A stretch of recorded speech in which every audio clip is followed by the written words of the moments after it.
that there has been a change in the program, and today we are going to be studying mathematics instead of physics. We shall definitely be alternating. That means the next Saturday when I appear here, I'll be able to teach physics too. I want to thank all those students and concerned parents that were calling me week through, asking about the change in program. And I want to inform you that A-level lessons are going to be running every Saturday. So let the students stay focused and tune to BBS TV. Number two, I want to begin this lesson by thanking all my colleagues worldwide, the teachers who are working in different ways to impact on students. And I will share only two of the very many small motivators to the teachers and to the public out there, that the best teachers are those who tell you where to look, but don't tell you what to see. I want to thank all those teachers that have told their students always where to look, or their followers. They tell you where to look, but they don't tell you what to see. I always tell students that there are very many people that actually look, but they don't see. You can have some detailed time to find out the difference between looking and seeing. Number two, I want to inform you that a teacher affects eternity. You never know and you can never tell where our influence as teachers stops. I'll just be sharing two every other time I get an opportunity to interact with you. And they are mainly statements that impact all of you viewers, but intended to appreciate my colleagues, myself inclusive. We shall be continuing with the friction. I want to remind you that we are doing mathematics too. And we were looking at friction. We had our first lesson, which I believe was a successful one. And we shall be advancing with our second lesson today. I hope you are able to see that we are going to start with the least force questions. We shall be deriving an expression for the least force that one requires to just prevent a particle from sliding down the plane.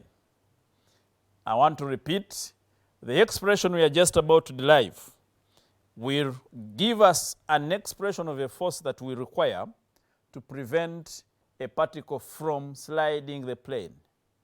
To prevent a particle from sliding the plane. I want to invite you to enjoy the lesson. Let us get started.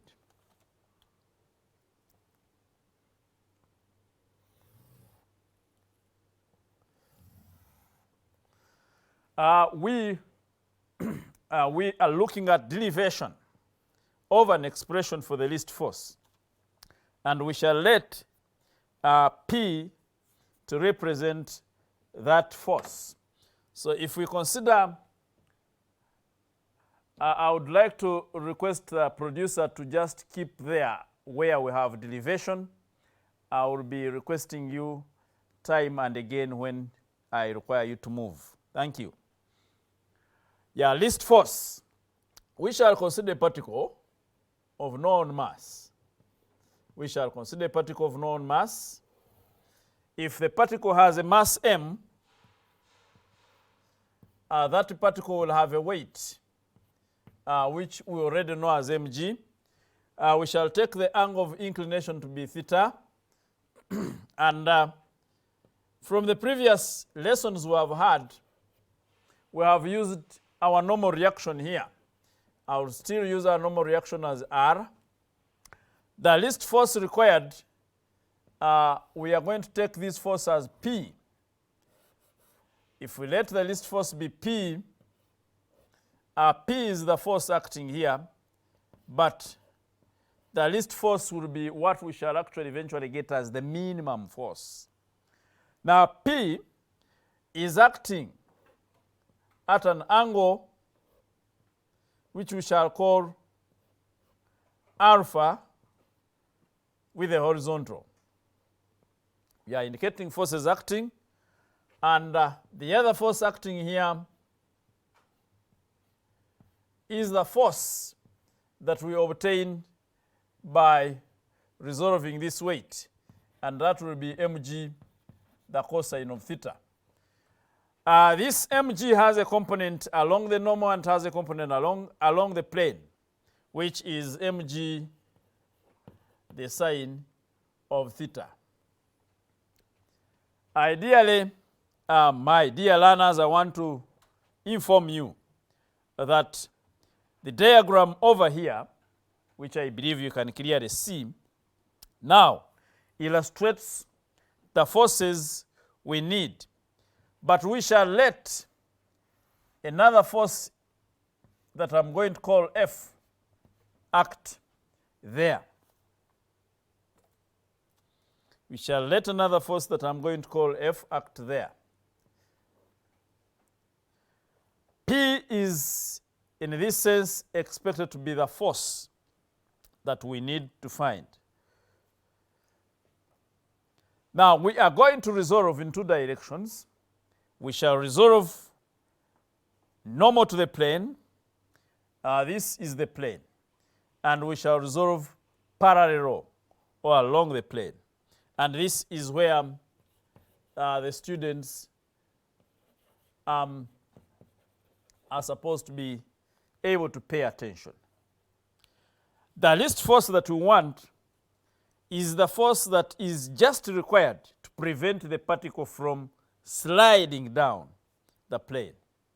The force that is just required to prevent the particle from sliding down the plane.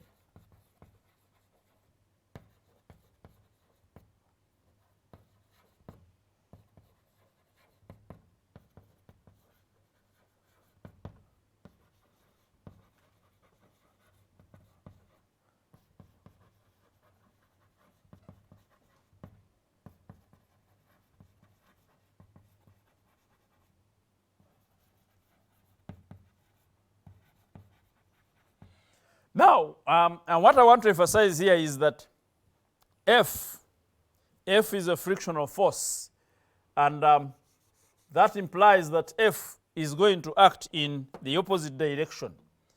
And if I am to indicate this F, I can indicate it here.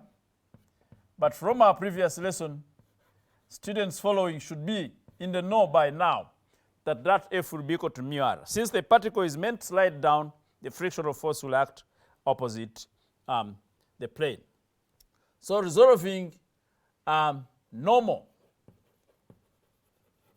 to the plane,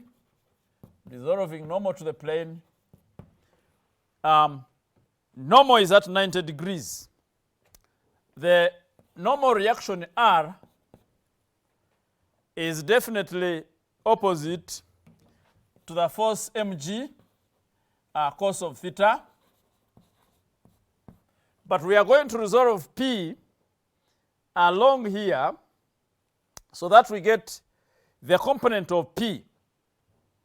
We are going to resolve P along here so that we get the component of P that is acting in the same sense as mg cos theta. When we resolve P along here, we shall take the sine. The 90 degrees is expected to be down here, so that this is the hypotenuse. The 90 degrees is expected to act here, so that the P is lying along the hypotenuse line, implying, therefore, that the sine of alpha will be equal to what we want, if I called it x, over P. And therefore, we shall get here P, the sine of alpha. Our R will give us mg, the cos of theta, plus P, the sine of alpha, and we can call this our equation 1. We can call that our equation 1. The candidates must, by now, be able to know how we are getting this P, the sine of alpha. We are going to resolve horizontally or along the plane. That is the second condition, resolving along the plane. If we resolve along the plane, we have f going up, we have mg sine theta coming down, and we need to get the component of p along the plane. You can clearly note that the component of p along the plane, if we resolve it here, it will be adding itself on mg sine theta. It will be mg sine theta is pulling down, but p is going up. So when we pull it here, it will be in the direction of f. We have f in equilibrium plus the component of p along the plane, which is going to be p cos of alpha. Remember, I've told you this is, the hypotenuse is p. So if we resolve along here, we have p, the cosine of alpha, and in equilibrium, p plus f should be equal to the mg sine of theta. Mg sine of theta. Now we will rearrange this so that we make f the subject. Rearranging gives us f. It gives us f being equal to our mg, the sine of theta, minus p, the cos of alpha. I'll call this equation 2. Now, since our interest is to find an expression for p, we will have to work with these two expressions. But we will recall that F is a frictional force, and I've already told you in advance that F is equal to mu r. Since F is a frictional force and is equal to mu r, and we already have r in equation 1, we are going to substitute in equation 2 straight away. We are going to substitute in equation 2 for both F and R. If we substitute in 2 for F and R at the same time, we shall have that mu into, mu is the F, into R, which is mg, the cosine of theta, plus p, the sine of alpha, should be equivalent to mg, the sine of theta, minus p, the cosine of alpha. We are now going to do the trigonometry by opening and correcting like terms. We shall open and correct like terms and see how we progress. If we open up, we shall have mu mg, the cos of theta, plus mu times p, the sine of alpha, being equal to mg, the sine of theta, minus p, the cos of alpha. You may be aware that last time we got the expression for mu. So I will use a recall, as I normally say. Recall that we saw that mu is equal to tan of the frictional angle. And tan is the same as the sine of lambda over the cos of lambda. So where we have mu, we are going to bring in sine lambda over cos lambda. And when we do that, we shall definitely have the cos lambda going this side and the sine lambda entering here. So I am going to eliminate mu by substituting it with this. And therefore it means that I have mg, the cos of theta, the sine of lambda, plus p, the sine of alpha, the sine of lambda, being equivalent to mg, the sine of theta, the cos of lambda, minus p, the cos of lambda and the cos of alpha. We are going to correct like terms here with p on one side and mg on the other side. So I'll have p, maybe I'll say correcting like terms,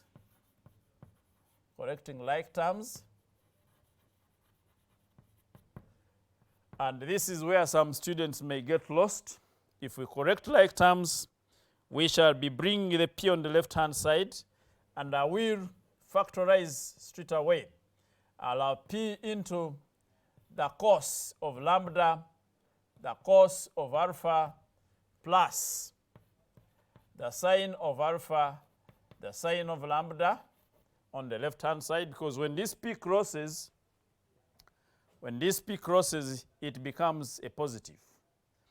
And I am going to take this mg this side. So when it joins up this side, the mg will also become common.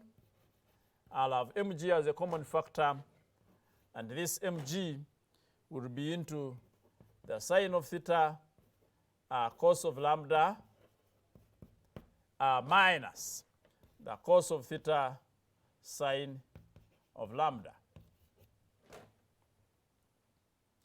That is what we get.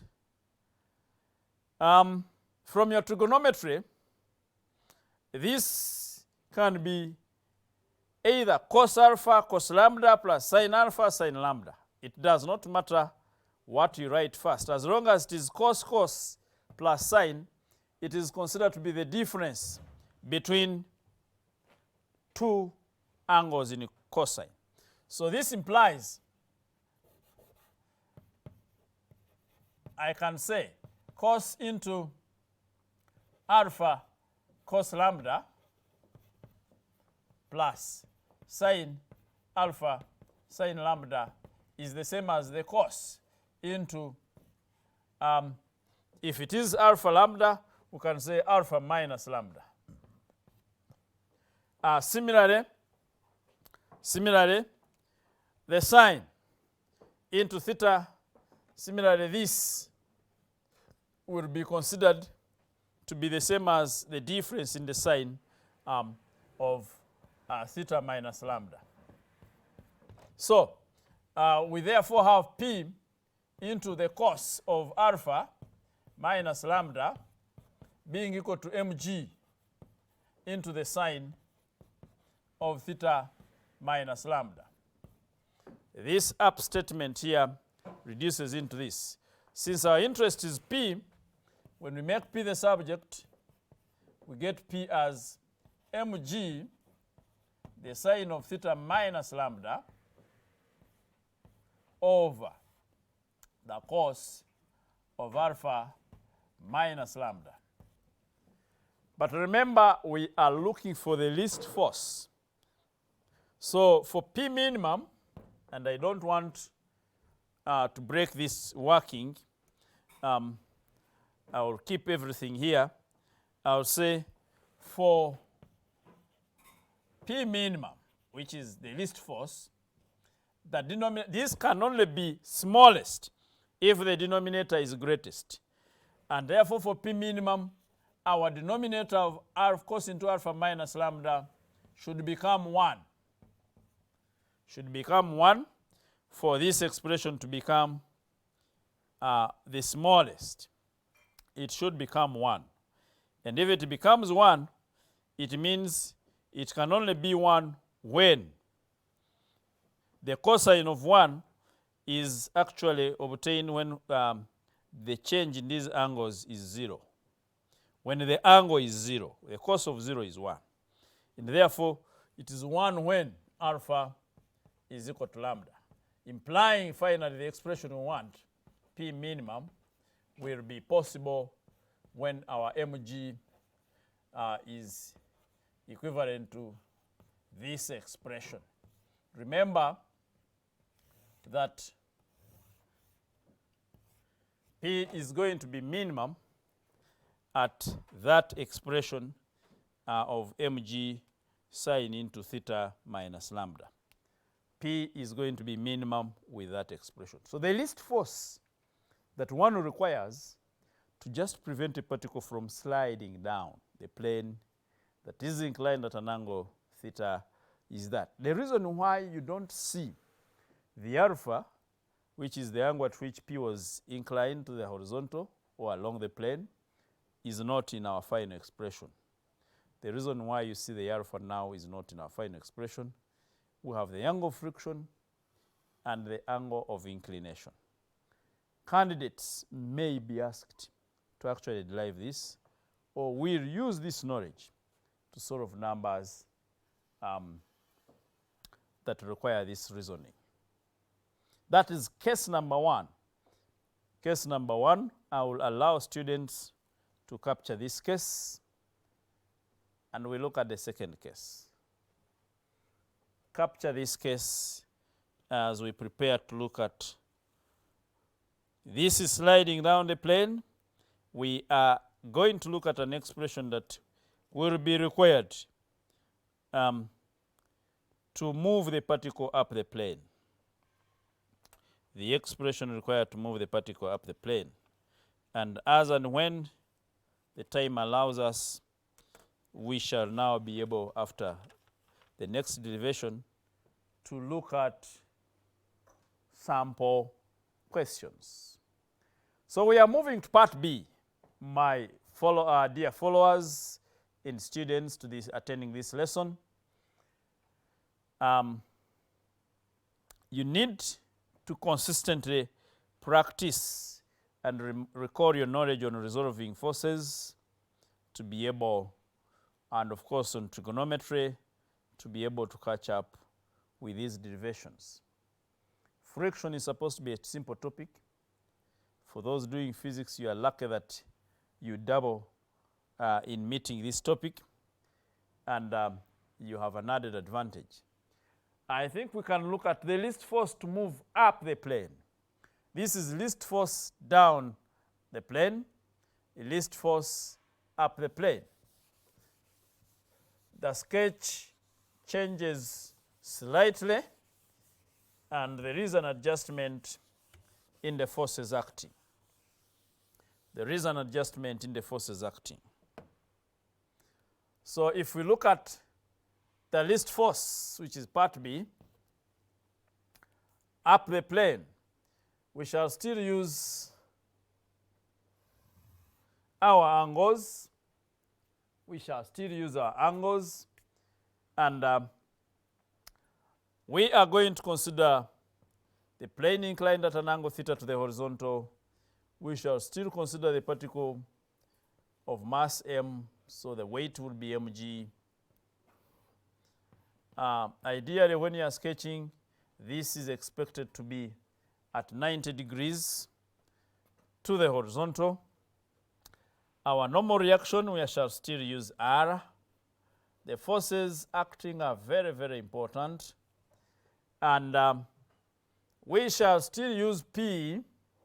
By this time, P is acting up the plane here at an angle still of alpha. At an angle of alpha. And we still have a downward component to the weight, which is mg, the sine of theta. This one I'm not explaining it again because we already looked at it. And since the particle is now being pulled up the plane, the frictional force shifts down here.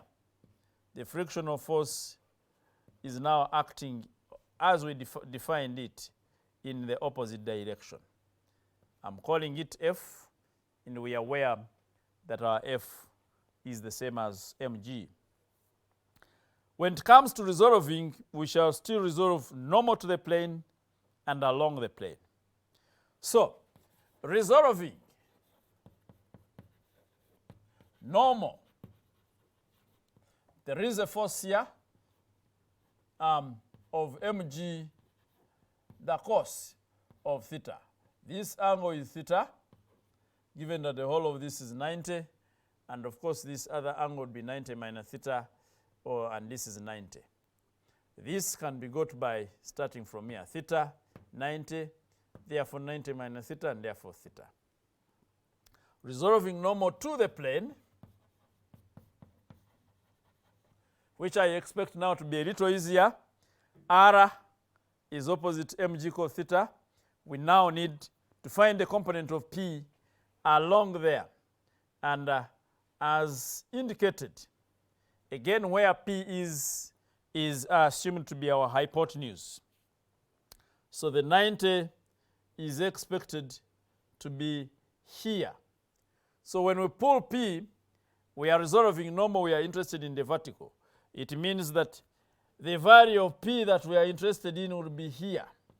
When we resolve this normal, it is going to be a component that is here, which will be in the same direction as R, meaning that we will have R plus the component here, which is going to be P, the sine of alpha. The component here will be P, the cos of alpha. So we have R plus P, the sine of alpha, in equilibrium along the normal, should be equal to mg, the cos of theta. We can rearrange this to make R the subject and say that R is actually equal to mg, the cos of theta, minus P, the sine of alpha. I can call this equation A this time. Then we resolve along the plane. We resolve along the plane. We resolve along the plane.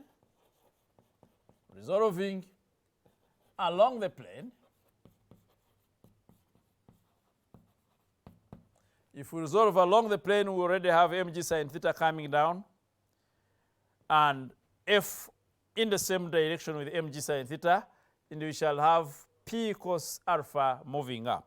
So along the plane down, we have mg, the sine of theta, plus the frictional force should be in equilibrium equal to P, the cosine of alpha. Again, it is important that we remind ourselves that F is mu r. So we shall be substituting in for F, and therefore we can say that our F, if we made it the subject, it will be P, the cosine of alpha, minus mg, the sine of theta. We call this equation B. Well aware that we already know our F is mu r, and we have our R already in equation A. We are going to, and we still know that our mu is the same as the tan of lambda, and our tan of lambda is the same as the sine of lambda over the cos of lambda. I think this becomes a much easier expression for us to find. The students following, if this was a normal, ordinary face-to-face lesson, my students would have to finish this as I move around inspecting. Using equation B and substituting for both mu, we know mu is tan lambda, and we have seen that tan lambda is sine lambda over cos lambda. I will substitute for mu, for F here straight away, to get our mu, which is sine lambda, over cos lambda, that is just mu, into my R, because F is mu R. I have put the value of mu here, and I'm putting equation A, which is mg, the cos of theta, minus P, the sine of theta. P, mg, the cos of theta, minus P, the sine of alpha. Sorry. That is our mu R now complete. Should be equivalent to what we have over there, to P, the cos of alpha, minus mg, the sine of theta. We are interested in getting the value of P. Now, the rest is going to be opening up and rearranging. The cos lambda will cross there, so I will open the numerator and get mg cos theta sin lambda minus p sin alpha sin lambda will be equivalent to the cos is being multiplied both sides. So now I can multiply the cos here to p into the cos of alpha times the cos of lambda minus my mg, the sine of theta, times the cos of lambda. My interest is finding p, so I'll take p the other side and bring mg sine theta this side. And because p is what I want, I'll say I have my p into cos of alpha. This should be cos of alpha, cos of lambda. P into cos of alpha, cos of lambda, you must be very steady, plus, because this crosses the other side, I hope I don't have students in this lesson that are saying, why are you writing P on the left-hand side? I have crossed it to the other side. Remember, if I have A is equal to B, we can write it as B is equal to A. It is still the same. So I've finished working on P, and I'm now going to work on mg. And as you notice, mg is going to be common also.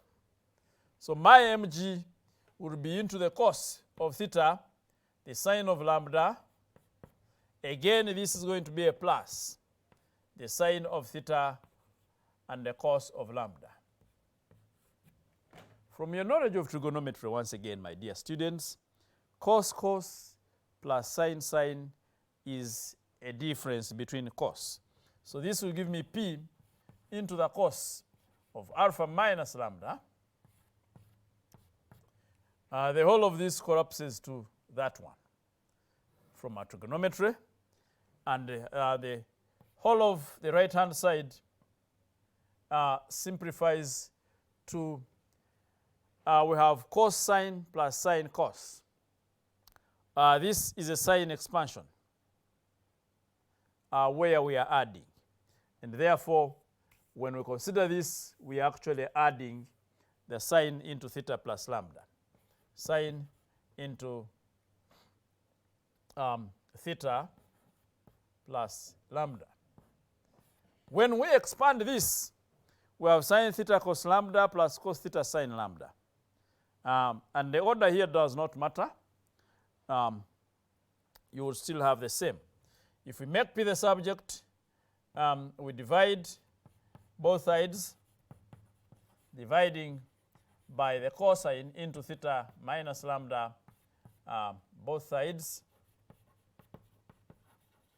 will give us an expression that P, I'm dividing by that statement, therefore my P will become mg into the sine of theta plus lambda over the cosine of alpha minus lambda. But remember, we are looking for the least force, and since we are looking for the least force, we must put in conditions. For any fractional term, that quantity will become small if the denominator is greatest. We can say that for least force, the denominator, which is the cosine of alpha minus lambda, should still be equal to 1. It's the same condition. And this can only be possible if alpha minus lambda is equal to 0, implying that alpha is actually equal to lambda. And therefore, we can therefore say the minimum force expected here, because this has become 1, will be given by mg into the sine of theta plus lambda. The minimum force expression that we want will be that expression that mg, the sine of theta, will be actually equal to P minimum will be equal to mg into the sine of theta plus lambda. These two derivations are very, very important and will therefore go a long way to assist the learners attending this lesson and beyond to answer related application challenges.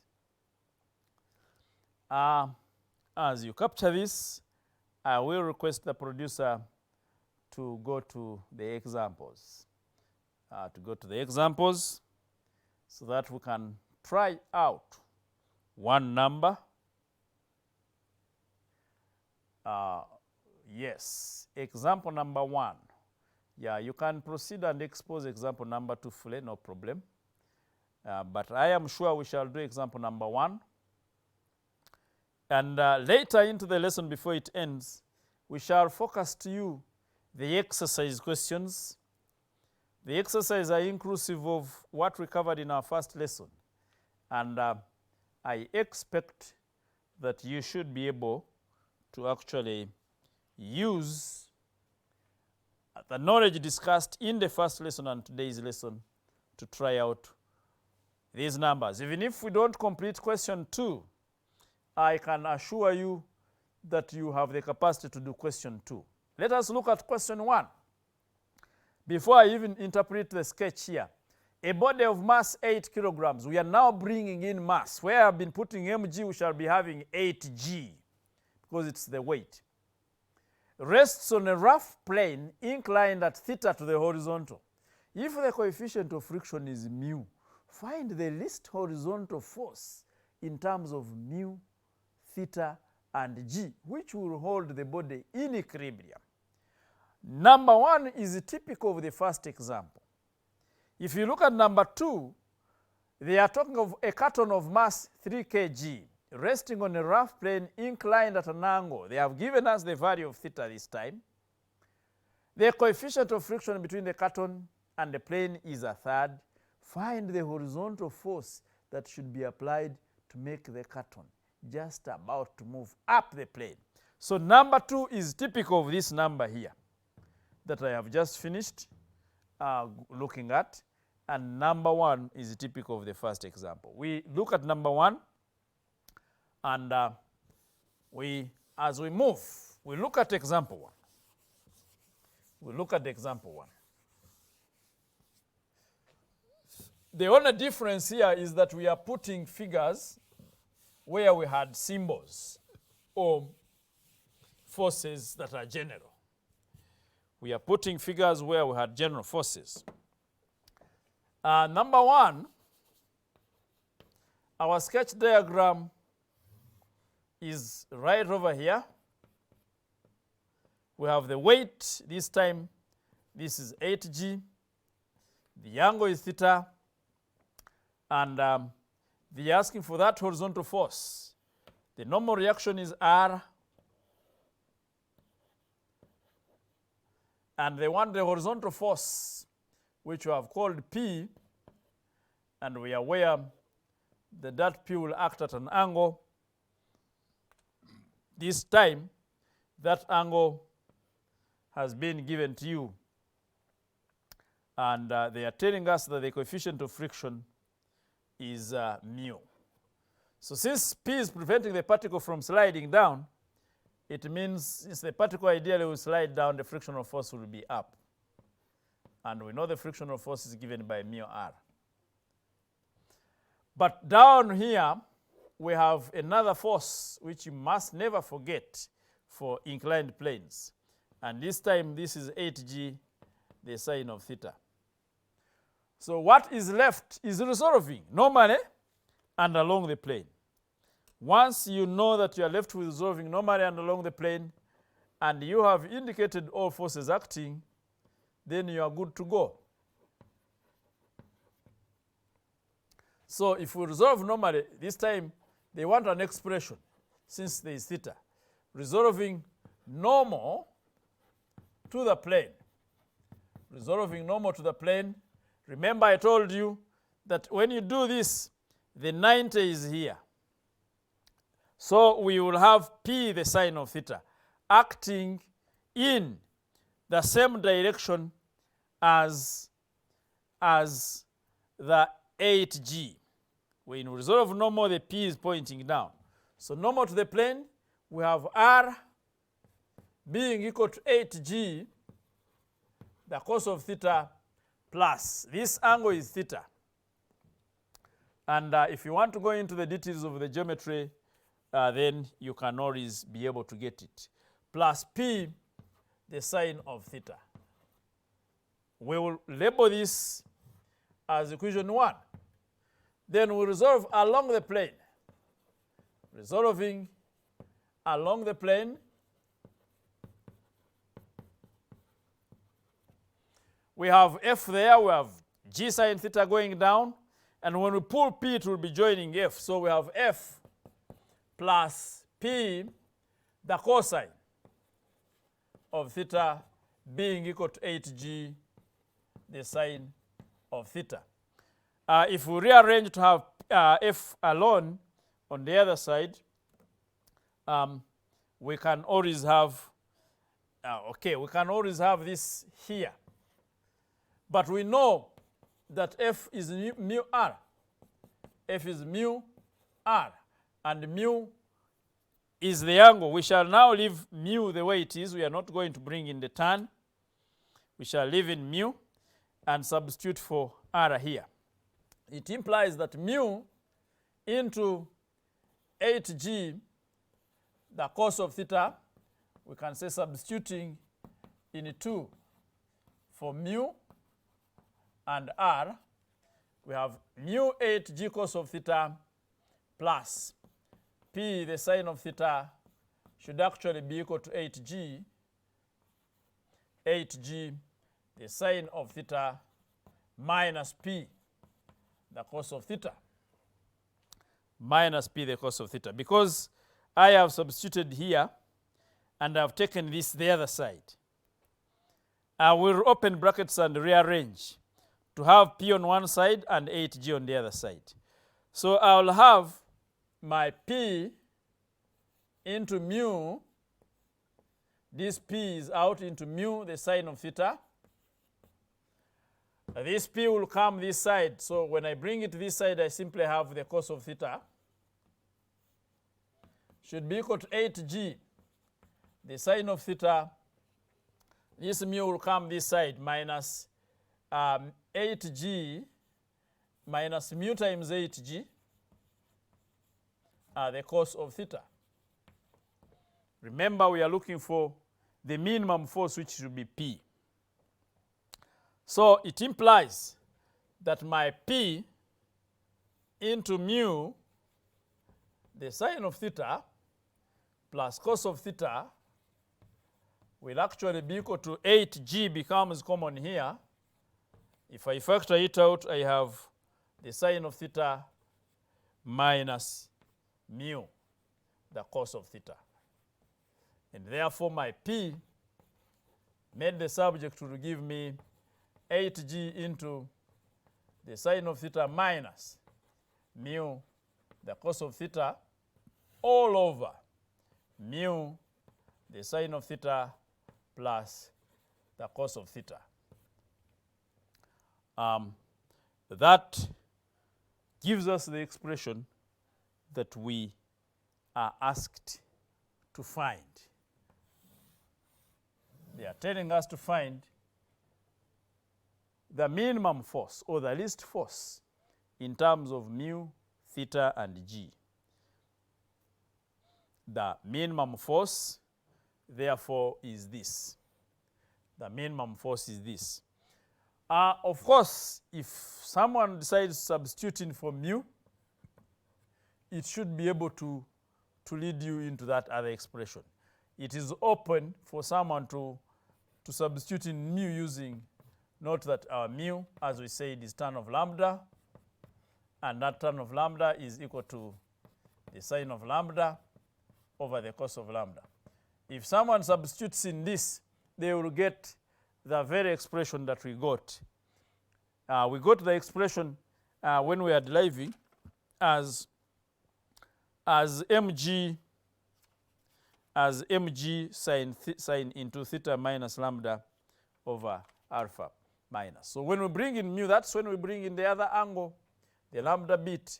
But for now, the answer should stay here.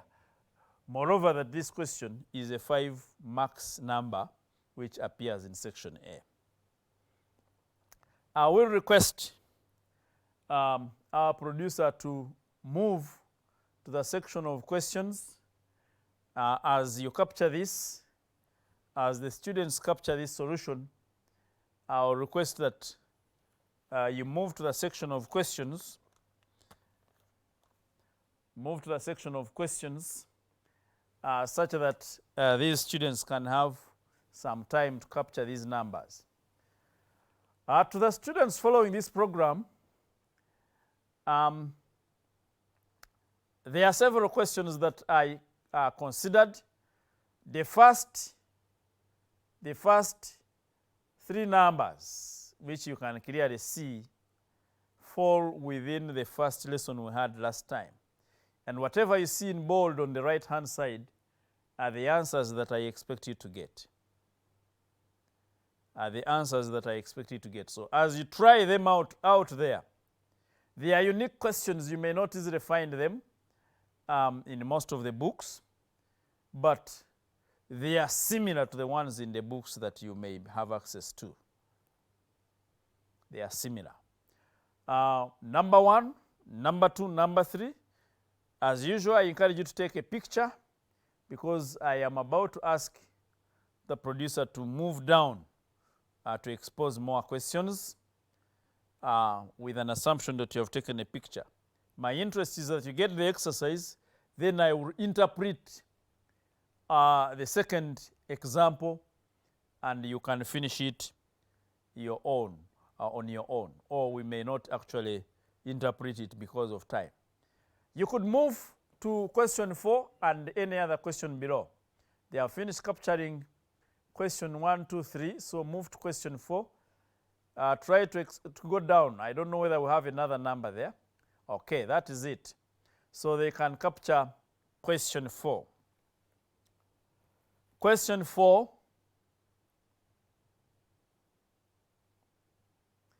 Question 4 is bringing out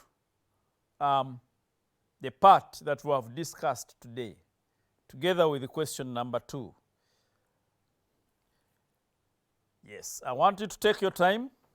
Please don't forget that you have this first example solution to capture.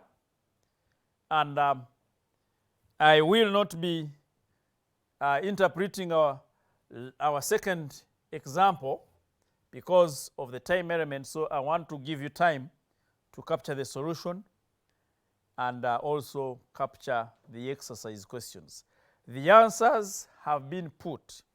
And the interest why I put the answers is because not many of you usually have facilities to call me, but I want to thank those that have always called me and have always shared with me their solutions. Even before I reach home, most of the lessons, especially mathematics, I get calls and I get solutions before I reach home about the answers.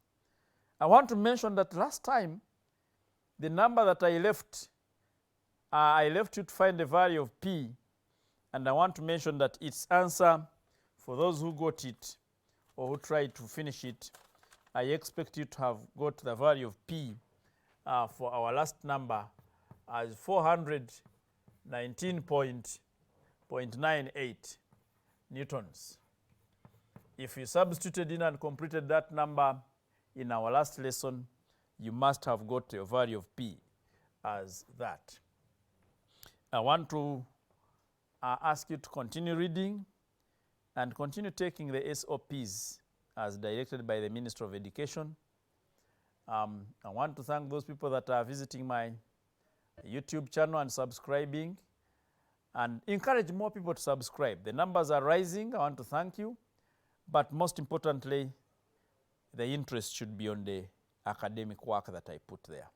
I thank the management, I thank the gentleman on camera, Ivan K., and the producer, Mr. Bob and his colleagues. I want to thank you. I cannot thank you enough. I want to, again, thank the teachers and wish all of you a very nice month of September. The students, keep reading. As you may have noted, some rumors are moving around. You never know. They can easily call you back and ask you to sit for exams. So if you have not been reading, you are not going to blame anyone. The government has done its work, the media houses have done their work, and as the teachers, we are doing our best to keep you busy and actually covering ahead.